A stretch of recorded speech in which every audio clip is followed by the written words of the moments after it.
So now we are on to disc 2 of Mr. Morale and the Big Steppers, the Mr. Morale half of this record. Side 1 was the Big Steppers, side 2 is Mr. Morale. Not quite sure why they're reversing the title. May have to do with the mirror. We'll talk about the mirror later. But when we talk about, once we get into disc 2, we're diving into the much more personal half of this record. Somebody really attributed the line that opens up the song Duckworth to this album with the, at first I thought it was me against the world until I realized it was me versus me. Side 1, he's basically saying, I thought it was me against the world until side B, I realized it was me versus me. So let's dive into each one of these tracks and dive into how they correlate. Track 1, we have Count Me Out, which is definitely a highlight on this album. I really love this song. I love the production of it. I love the vocals. I love the way it all comes together. The track it opens up very similar to how United in Grief opens up, with another vocal representation of Sam Dew, of him singing a new melody. I fully forgot what the melody is. I'm gonna open up the Genius article here just to remember what this fucking melody is. But as we open up this opening, we're also given some words from Eckhart Tolle, where he briefly says, where he briefly talks about, I'm sorry, I'm opening up the album at the same time. Eckhart Tolle also talks about, on this opening, he just says Mr. Duckworth. He comes in later. He comes in pretty heavily on the Savior interlude, which is going to be a very important piece later. Don't get me wrong, we will get to it. But in this opening, we also have Whitney Alford saying Session 10, Breakthrough, kind of opening it up. We also have Sam Dew here saying, we may not know which way to go on this dark road. All these hoes make it difficult. Him kind of saying, kind of like being blinded of which direction to go. I'm not exactly sure of the meaning of this opening, so if you guys have any interpretations of it, let me know in the comment section. But this track, it comes off as him kind of talking about an abusive relationship, and a relationship where he feels very closed off and not very loved by the other person. But by the end of the track, we realize it's not just him wanting to get rid of this person and get them out of their life. It's more about his regrets and the relationship he has with regrets, because he later refers to it as misregrets. So he's basically taking his relationship with regrets and pain and attributing it to a romantic relationship. The track has a pretty heavy theme of that on it. It's a pretty heavy track overall. It's a pretty fun track. I quite like it overall. Next we have Crown, which is definitely one of the more personal tracks across the whole record, as the track is very heavily about, the overall track is pretty much about him not really being able to like handle everything. On this album, he talks often a lot about feeling like Savior and feeling like Jesus, which is why he has the crown on the cover. But when we get to this track in particular, it kind of feels like he's talking about how much he hates feeling like he has to be a savior, because he feels like he can't please everybody. He doesn't feel like he's perfect, and he feels like in order to be the savior, in order to be somebody like that, he would have to be perfect and be able to please everybody, which he just can't do. It's a really interesting emotional piece overall. It's a more piano melodic track, as we can kind of hear. We hear him kind of sing over this track. It's not really a hip-hop track at all. It's not inherently like a highlight for me, but I really appreciate it as a very emotional track where he's very honest with how he sees stuff. This album feels in a lot of ways, he's basically, a lot of points in this album were basically led to the conclusion that yes, he has been busy over the past 5 years, raising 2 kids, being engaged to being engaged to Whitney, going through therapy, writer's block that was mentioned on Worldwide Steppers. Overall, it's very apparent that yes, he has been doing stuff and he has been going through a lot. Overall, though, I honestly love the whole theme of this track. It's a very personal, deep track, and while I don't inherently think it's an amazing, perfect track, I find it very personal and enjoyable, and overall, it's not a skip for me at all. Silent Hill is an interesting track for me, because I feel like when I talk about this track, it kind of feels like him talking about people he finds to be fake and people he doesn't really want around him. As we have Kodak Black on the track, which I would like to you guys know, why is Kodak Black so incorporated on this record? Because I don't understand. For me, a lot of people were really upset when they found out Kodak would be on this album, because a lot of people don't really like his music. I don't dislike Kodak to any degree. I've just never found him to be that amazing, but a lot of people hate him. I don't hate him at all. I just think he's fine. To me, he's the kind of artist that can suck, but he can also be great when he chooses to be. So it was one of those things when once I found out that Kodak was on the album, I was kind of like, yeah, I'm cool with him being on the album. I don't know if it's going to be amazing, but I am interested to hear how Kendrick's going to utilize him, because I knew he had a purpose for him being on this album. And overall, this track kind of feels like him talking about him just kind of pushing off people he finds fake, pushing off people that just want him for money. It's a track that I feel like I gained the least about thematically. So if you guys have any of your own interpretation about what this track means in the whole track, let us know in the comment section below, because I'm interested. It's an overall a fun, nice banger. I kind of like the way Kendrick does his push these off me like that, like that vocalization.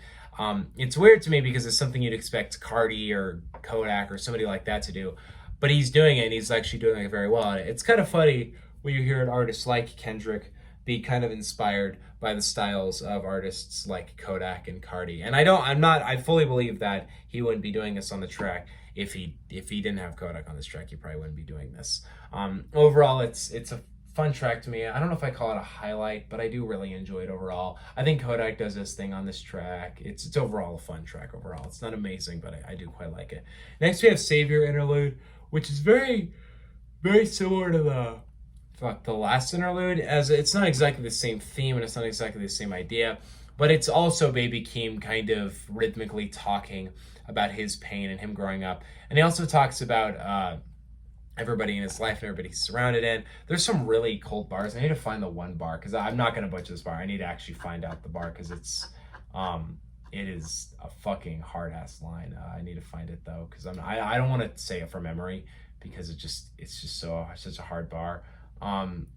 If I can just find it. I'll remember for when it is. I think the line is essentially him saying, they told me, or it's like my uncle told me, the stuff on TV was just dreams. Now I'm heading back to my hometown to pay for his whole funeral, which is just a cold ass line. Overall, it's a good interlude. It's a really good moment for Baby Keem. Baby Keem has these two moments on the album, and both of them he kills. Cause Savior, oh my god, this song is so fucking good to me. I love everything about this song. It's definitely a top tier track for me. Number one, Kendrick has a great time on this track. His flow, his cadences, his lyrics. He's so present on the track. On top of that, Baby Keem's hook, where he's like, bitch, are you happy for me? It's like amazing. He is so present and he sounds great on that hook. Sam do as well. Some of the vocalizations in the bridge, like the truth, it resides in the fire. It's just, it's so good. And on top of that, this beat, it's new and it's different, but it's heavy. It is a banger. It is a great song overall. And honestly, in terms of collaborations, I love Family Ties, but this is some good shit right here. It's much better than Rage Brothers, so I have to say it's much better than Rage Brothers. We're talking about the overall theme of this track. It's pretty easy to understand what he's talking about in this track. He's basically talking about how he's rejecting the idea of being a savior. He's not going to try and be some kind of godlike Jesus figure, even though later on this album, he kind of does present himself as Jesus in this very sacrificial way. We'll talk about that in a minute.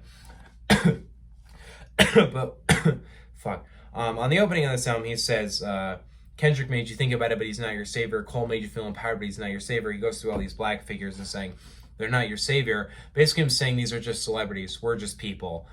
Don't look at us as some kind of thing to model off of. Don't look at us as some kind of philosophy and guiding stone. We are as much human as you are. And overall, it's a very important theme, which I'm now remembering. One of the things I had to mention was Savior Interlude, because I have to mention this before we get into the next track. When at the beginning he says, if you derive your sense from being a victim, let's say bad things were done to you as a child, you develop a sense of self that's based on the bad things that happened to you. It's going to become very important in Mother I Sober. But going back to the Savior track, the whole theme of this track is essentially, we're not meant to be some kind of God. We're not meant to be some kind of guidance to you. We are just celebrities. We're just living our own lives. We're not just some kind of, we're not meant for you to follow. And I love the way that he kind of rejects it on this album, because on the last couple of records, it's felt like he possibly has gotten this idea that he needs to be some kind of guiding savior for people, because the world looks at him like that. His music is so listened to, his music is so loved, and he's basically saying, I'm not that guiding stone, I'm not your savior. And overall, I find it so important to me. I was really hoping he'd go at this theme on that record, and it's very, very presented on this track in a very forefront way. It's a pretty easy track to understand. It's a great banger. Baby Keem kills it. Sam Duke kills it. It's overall a really amazing track. Once we get into these final 4 tracks, though, we're presented with definitely the deepest piece of this album. Because once we get into Auntie's Diary, Auntie Diaries, we're given this track that's very much a storytelling track about how his aunt transitioned into a man when he was young, and how it wasn't too hard for him to accept. He was able to. It was a little difficult at first, but he says, "My auntie's a man now. I think I'm old enough to understand now." And now other people in his life they didn't get it. They didn't seem to understand it. They didn't seem to get like why this was happening, because to them it was just an unfamiliar concept. And to me, I don't think he's just doing this for LGBTQ representation. Because on the later part of this album, which before I do say the word, because I will say the word, I am bisexual, so I will say the slur with, because I can. I don't say it if you're not LGBTQ, but as LGBTQ, I'm gonna say it. Throughout this track, he continues to say the word faggot, and he says it and repeat it like faggot, faggot, faggot. We ain't know no better. Because what he's basically saying is he's like, we didn't know any better as kids. We didn't really understand how offensive that term is, and it's still a term that's used very frequently. I hear kids and other people in culture just say it a lot as just some kind of random insult. And you can look at it from a certain angle of, they don't mean it in an offensive way. And we're going to talk about like later on this track how he does get at that. But he also mentions Demetrius also turning to a man, and how both of these people, there's transitions, Demetrius transitioning to a woman, and how both these people in his life transitioned to different sex, and how it made sense to him at first, but how he can understand how a lot of people don't seem to understand it. And he talks about this theme of kind of growing up around that, and how he's able to learn to accept them. We get this really heavy line where he says, or he talks about how the preacher and how his pastor brought up these 2 instances as things like these people are lost, they're not in the right direction. And then he says, preacher, man, should we love thy neighbor? And he says this really important line where he says, the day I chose religion, or Jesus, I chose family over religion, because he basically says it is more important to love thy neighbor than to criticize somebody for trying to be themselves. And I am Christian, so I can relate to this idea. It's been something I've questioned a lot, which is the Bible will mention things that are anti-homosexual, but at the same time, we're not supposed to hate these people because loving thy neighbor is more important. And that's what he says, like, preacher, should we love thy neighbor? And he's basically commenting on the fact that despite being a Christian, he looks at these very anti-LGBTQ and homosexual things that happen in culture, and he looks down on them like very heavily in a very bird's eye view focus. And at the end of the track, he has this very fucking hard-hitting line where he says, faggot, faggot, faggot, we can say it together, but only if you let a white girl say N. Because what he's basically saying is he references the fact that at his show in Alabama where he performed Mad City, he let the girl come on stage, sing a song, but she said the word. He told her not to say the word, and it basically turned into this huge mess. Because he didn't understand how offensive hearing a slur was until he really heard a white person say it on stage. Like, it hurt him, it offended him to hear it.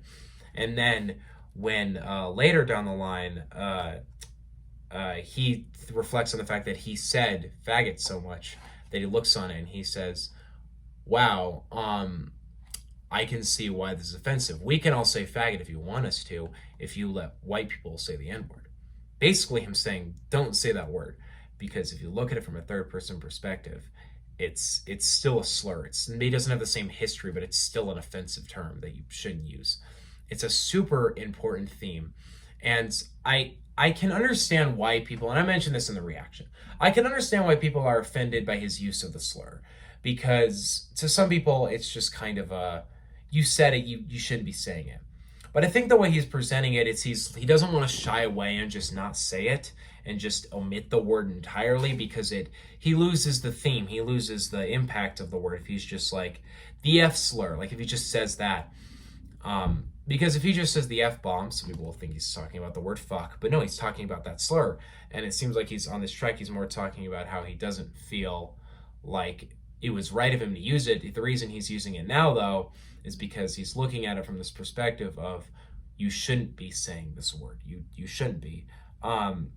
It's a track that I find really important and really deep. I don't think he just did this track for attention or to get recognition or to be loved for, representation of LGBTQ. I think he really did this track as something that was really weighing on his mind, because in a lot of these communities, in like specifically the Christian community, you see homophobia, transphobia, and anti-LGBTQ messages everywhere. It's so common. As somebody who's in a very Christian community, I know this. And then I kind of look at that, and then he's kind of looking at it like as these two things don't need to hate each other, It's an interesting track where he talks about being religious, but also being for LGBTQ and understanding it and accepting it. I'm serious when I say that line. Preacher, man, shouldn't we love thy neighbor, is just very important, because I have that criticism of Christians a lot, where I feel like a lot of Christians forget that that is a commandment. It is said in the Bible that homosexuality is a sin, but it's also said in the Bible that hating thy neighbor is a sin. And if you're going out in public and you're telling people you're going to burn in hell, you are not loving thy neighbor at all. And I think it's funny to me, because a lot of Christians seem to forget the fact that they can be the most hateful people. And they always forget the fact that the center of that religion is love. And it's really depressing sometimes, because you can see how lost people have gotten in the whole theme of it. I think that's kind of what he's talking about here. It's a super deep, important track. It's not a track that I find super fun to listen to, but it's really important, it's really personal, and it's a really deep track. And I'm really happy he made it. Not just out of representation, not just out of recognizing the LGBTQ community, more as just a piece of honesty. And I know the interesting thing about this is somebody pointed this out, because on multiple occasions on this album, he mentions infidelity with Whitney.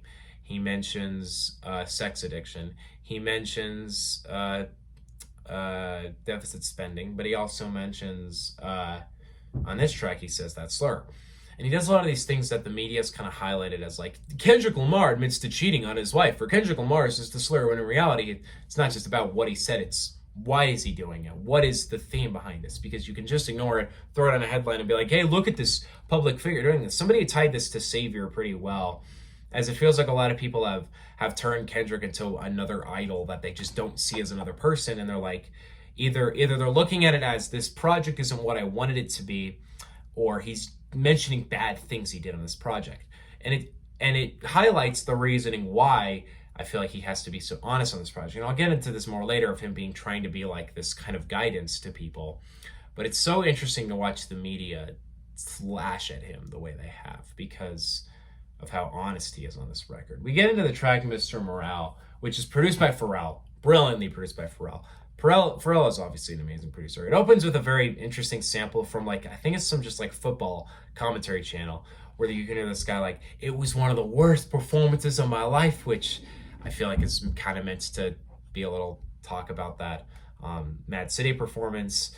But the part that's really interesting about this whole track right here is it does feel like it is kind of talking about how much is weighing on his mind, and how much he feels like he can't open up, as we're going to really get deep with Mother I Sober on this track. It's very energetic. You have Tana Leon doing some vocals on this. You have Sam Dew doing some vocals on this. But the overall theme of this track, I feel like, is meant to be how heavy things on his mind have been, and how hard it is for him to not be able to release it, which I think is the whole idea of the track. Pharrell produces it brilliantly. It's not inherently a highlight for me, but I do really enjoy it, and I think it's overall a great track. Next we get into Mother I Sober. The reason why I kind of skipped over Mr. Morale is I do really like it, but I feel like Mother I Sober is a track that I really want to get into what this track is about. I'm going to pull up the lyric sheet like I did on the reaction video, because there's a lot to dive into here. Verse number 1, we're given one of the most somber and slow Kendrick flows ever. He sounds very broken on this flow. That's how I'd put it. It doesn't sound very excited to be doing this. This first verse, he kind of talks about having seen his mother be beaten, seeing his mother go through abuse, and how he couldn't do anything over it, and how this left a lot of trauma in his head, and how he didn't have any way to deal with it. We're talked about earlier on this record how his dad was so harsh, and how this left an impression on him to not be able to be honest with himself, and be honest with what other people were around him. And we have this very just important verse where he talks about how just hard it was to believe in God, and how hard it was to stay centered as a young kid watching his mother be, hurt like this. Well, the very important line, transformation, you ain't felt grief until you felt it sober, which goes on this theme of not really feeling like he was sober. He never used alcohol or drugs to do it, but he used sex to get past that pain. And we dive into it on the next verse a little more. Because we have Beth Gibbons on this hook, who sings the most beautiful "I Wish I Was Somebody, Anybody But Myself," which is just a very heart-wrenching hook for what this track is kind of going at here.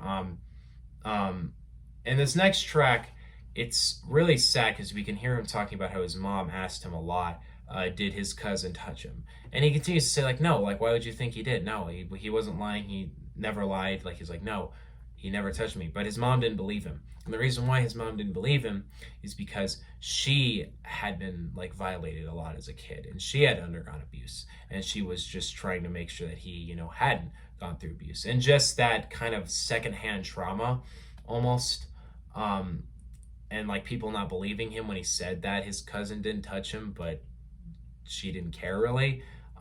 He continues to go about never feeling guilt unless you felt it sober. The final verse though is when he hits some of the heaviest fucking things I think he's ever hit in his whole career.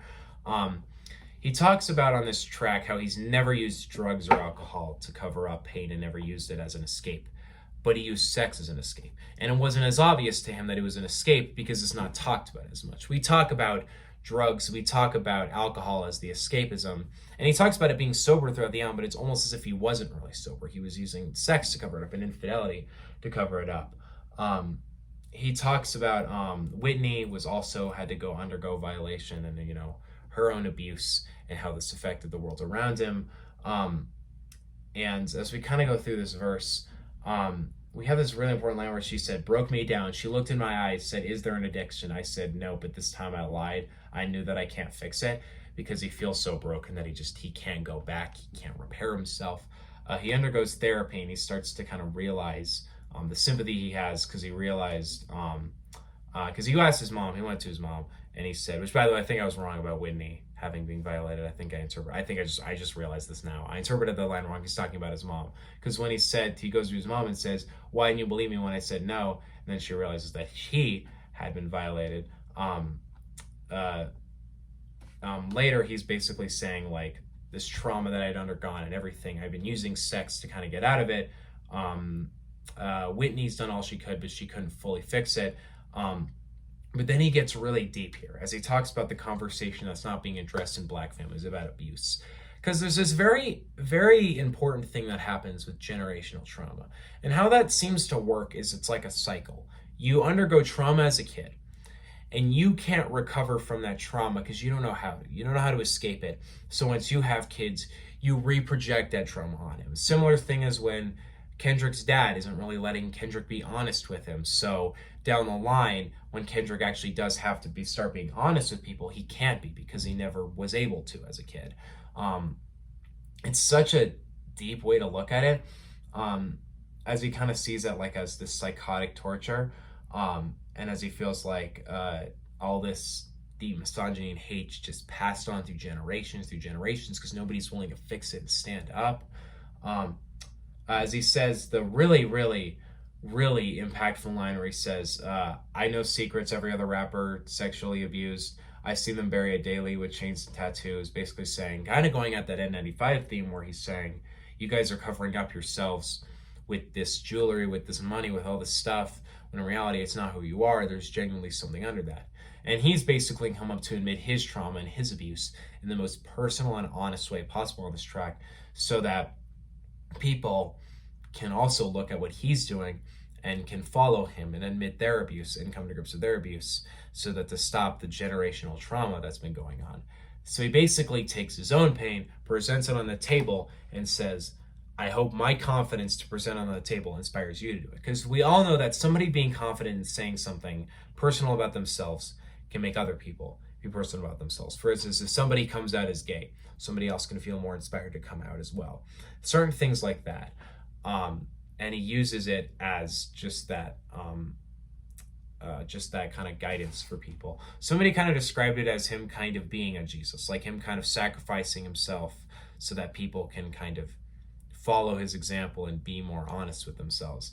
The track ends on this very, very heartfelt note where he says, I set free all you abusers. This is transformation, saying it's not your fault. You were abused as a kid. It's not your fault. Do not let this continue going on with generations. Because the track ends when you hear Kendrick talking, Whitney talking to his kid, where he says,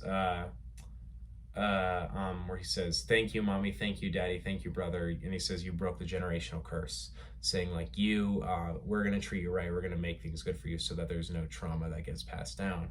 And then you have this final little thing from Sam Do where he says, before I go fast asleep, love me for free. I bear my soul and now we're free. Basically saying that being able to come to grips with everything that's happened has allowed him to feel more free. And it ends with this final kind of melody. Then we're given Mirror, which is a really important track because it shows how this track list interacts with one another. And we'll dive into the actual title of Mirror soon. Also talking about Mother I Sober, it's definitely my favorite song on the album, as that track is so fucking personal. I don't think there's another Kendrick track that is so raw, real, honest, and personal to that. It's not my favorite Kendrick track, but his tone over that piano beat is so fucking heartbreaking and deep, and it's the kind of track that when you listen to it, it hits really hard what he's talking about. And overall, it's just an amazing track. It's just a beautiful, amazing piece overall. And Kendrick gets so fucking real and personal and really breaks down a lot of boundaries that I feel like he may have been scared to do for a long time. Next, we get into the final track, Mirror, where he kind of comes to grips at the end of this track with a lot of really important lines, because this track feels like its general theme is, I am picking myself, my life, and my family over continuing to try and be the world's savior. And this theme is so important on this track because it's basically what this whole thing is about. I love the line, I can't live in the matrix, rather fall short in your graces, not feeling like he can live in this fake world. He'd rather fall short of people's own blessings to him than live in some kind of fake matrix.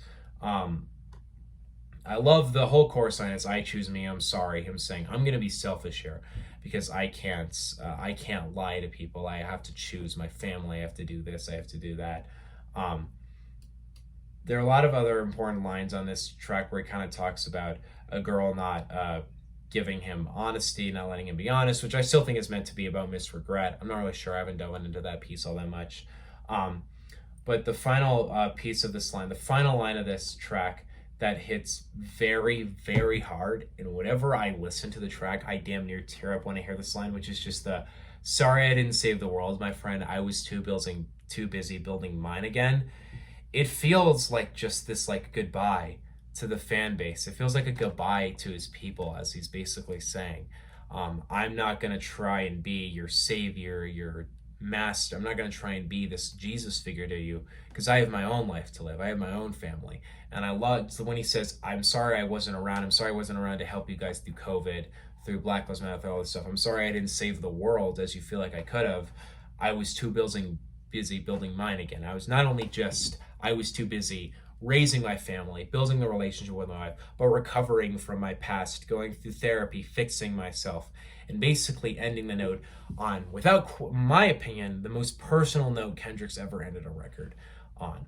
That chorus ends one last time, and then we're given this whole title, Mirror, which is the last thing I want to talk about before I get into my overall thoughts on this record, because this does incorporate the whole record.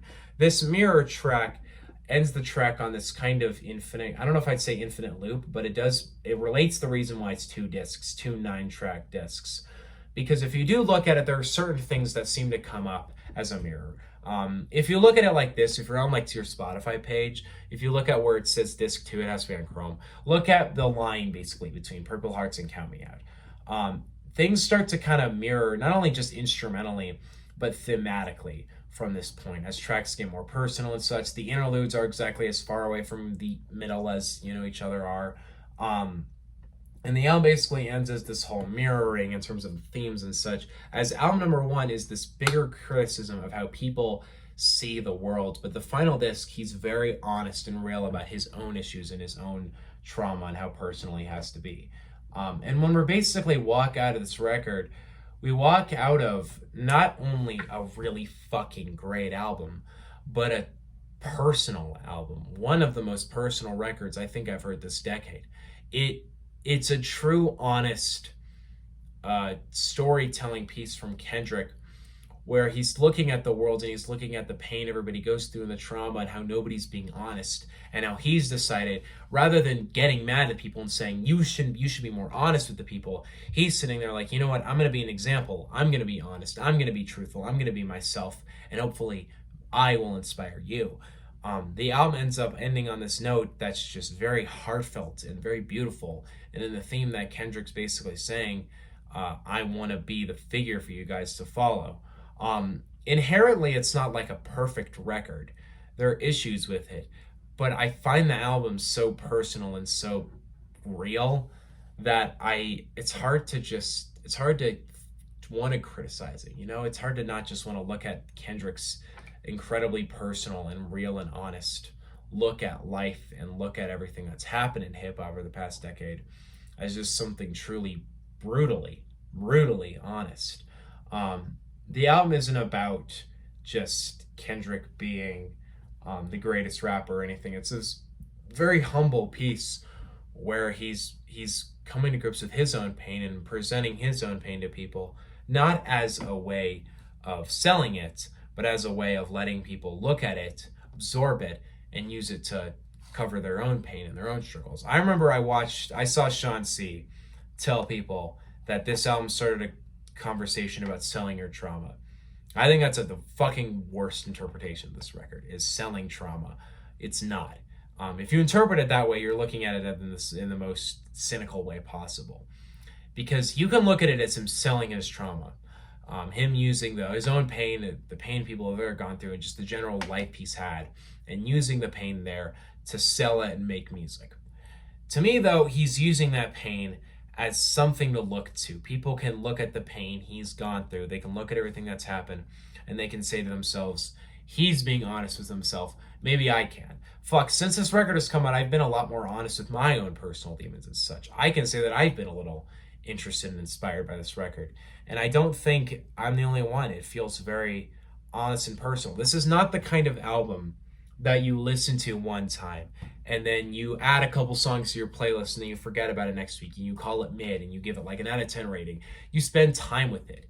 You absorb it. You let Kendrick's words sit with you, because this is not a record you're supposed to listen to once. It's not some kind of a one-time thing.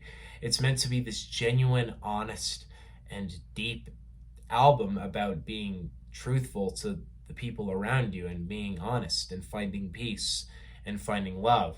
And as the album's mirror effect seems to work, we're left this album on just this. It's an album that's big. It's not the easiest thing to listen to, but if you really want to get some really deep, beautiful messages about the world and life, I would highly suggest taking some time, absorbing this album and letting it sit with you, because it is a beautiful, beautiful album. It's not perfect. I don't find it as good as Good Kid, Mad City or Tip of a Butterfly. I don't find it perfect at all, but I find it really beautiful, really personal. To say it's album of the year, I'm not even going to say like album of the year without question, because that's not what it's about. It's not just about competition, who's going to have the best album this year. It's about Kendrick independently releasing this beautiful album about love, trauma, and everything that comes with it. In my opinion, it is the most personal record Kendrick's ever done, and he's able to get a fifth album out that, despite the amazingness, incredible, his other four albums were, this record still stands strong as arguably one of the best pieces of his catalog. And I am very, very, very grateful that he released it. I don't know about his future projects. I don't know if he is going to release a ton of new music. I mean, he is on PG Lang now. He's not on Top Dog, but I highly doubt this is the last we'll ever hear of the man. He clearly is going to continue to work with Baby Keem. We'll probably hear some new Kendrick stuff over the next year or so, and I am very hopeful that that stuff does come out, because this record is an amazing record that, honestly, if we are being honest, was without question worth the 5-year wait, because I'd much rather him have released this beautiful project than have released it 2 years ago and have not been this personal, have been more shallow.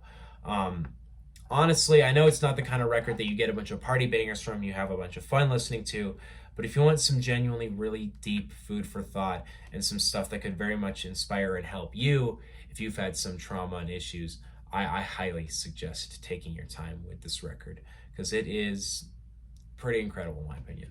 I'm not going to go with an A+, just because I don't think it's perfect, but you bet your ass this is one of the strongest, proudest A's I've ever given.